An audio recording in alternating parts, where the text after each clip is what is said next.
हम सब बहुत रोए।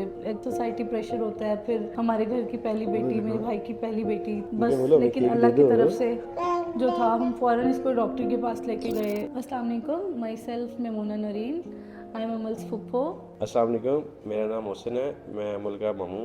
फर्स्ट डे जिस दिन अमल पैदा हुई थी तब हमें इस चीज़ का आइडिया नहीं हुआ था कि अमल को इस तरह का कोई इशू है। वेरी नेक्स्ट डे अमल की नानों को पता चला था। उन्होंने पैम्पर चेंज करते हुए अमल को ऑब्जर्व किया तो उन्होंने देखा कि अमल को ये इशू है, तो हम सब बहुत रोए। सबसे इम्पोर्टेंट बात यह है कि अगर आपको ये चीज़ नज़र आ जाए कि बेबी का स्टूल पास नहीं हुआ और 24 घंटे गुजर गए हैं, पेट फूलना शुरू हो गया है, ग्रीन कलर की वॉमिटिंग आ रही है, तो कम से कम तब तो पैम्पर खोल के ज़रूर देख लें कि नीचे पखाने वाली जगह यानी पॉटी करने वाला होल जिसको एनस बोला जाता है वो बना हुआ है कि नहीं बना हुआ।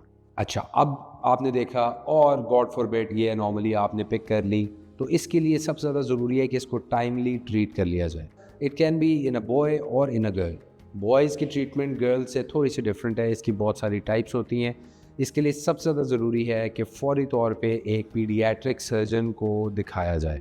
एक तो सोसाइटी प्रेशर होता है, फिर हमारे घर की पहली बेटी, मेरे भाई की पहली बेटी, बस लेकिन अल्लाह की तरफ से जो था हम फ़ौरन इसको डॉक्टर के पास लेके गए, लेकिन उन्होंने हमें बोला कि Amal was very weak at that time. Now अल्हम्दुलिल्लाह she is very healthy baby, लेकिन उस टाइम पे बहुत वीक थी, तो डॉक्टर ने हमें सजेस्ट किया आप वापस चले जाएं, अभी ये बहुत छोटी है, जब भी 6 मंथ्स की होगी तो फिर हम देखेंगे।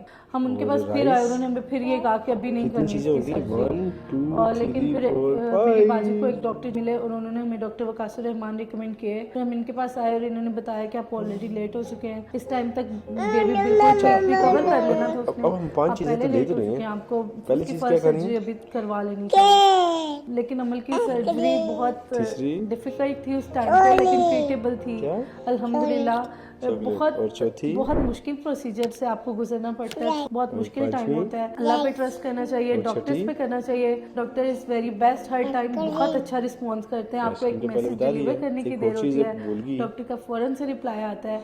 अल्हम्दुलिल्लाह अमल अब बिल्कुल ठीक है, अब हम किसी कोई परेशानी नहीं है, शी इज़ टोटली फाइन अल्हम्दुलिल्लाह। अल्हम्दुलिल्लाह अब तो हम हंस रहे हैं, लेकिन अल्हम्दुलिल्लाह अब अमल बिल्कुल ठीक है। इसकी सबसे बड़ी वजह यही है कि उसकी सर्जरी सक्सेसफुल हुई है, और लेकिन हम बहुत टफ टाइम से गुजरे हैं। That was stoma phase, daily की स्ट्रगल, बार बार ख्याल करना, बहुत मुश्किल टाइम था, लेकिन अल्हम्दुलिल्लाह अमल अब बिल्कुल ठीक है। She is very healthy baby right now, we are very happy.